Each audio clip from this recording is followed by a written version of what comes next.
ఈ రోజే డౌన్లోడ్ చేయండి. మీ ఫేవరెట్ షోస్ చూడండి. మీరేమనుకోకపోతే మీకోటి ఇవ్వచ్చా? ఏంటి రాజుగారు అది?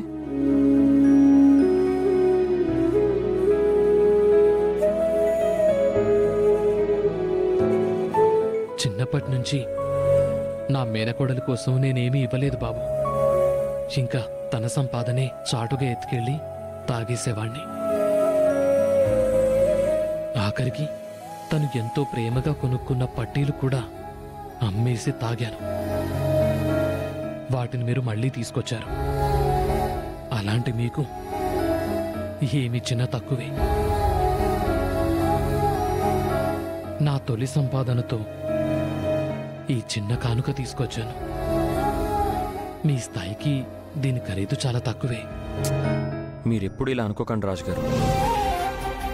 ఒక వస్తువు విలువ దాని ఖరీదులో ఉండదు, ఆ వస్తువు ఇచ్చే మనిషిలో ఉంటుంది. మంచి మనసుతో మీరు ఎంతో ప్రేమగా ఇస్తున్న ఈ కానుకని నేను సంతోషంగా తీసుకుంటాను. మీ చేతులతో మీరే తొడగండి.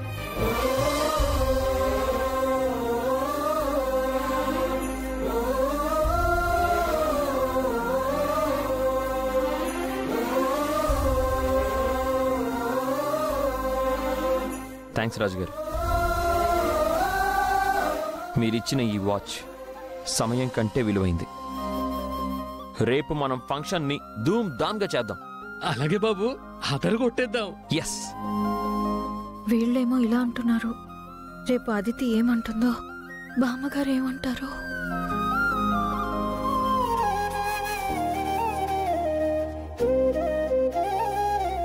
అహల్య గారు, ఈ కొత్త ఫిష్ ఎక్కడి నుంచి వచ్చిందండి? ఇప్పుడే చూస్తున్నాను. అది బుజ్జిగాడి ఫిష్ అండి, తనే తీసుకొచ్చాడు. పుట్టబోయే బాబుతో ఫ్రెండ్షిప్ కోసమట. అంటే పుట్టక ముందే మనోడికి ఫ్రెండ్స్ వస్తున్నారన్నమాట. బాబుగారు, అహల్యమ్మ, మీ డిన్నర్ రెడీ. అహల్యమ్మ, ఇది మీకు. బాబుగారు, ఇది మీకు. నాకెందుకు రాజుగారు?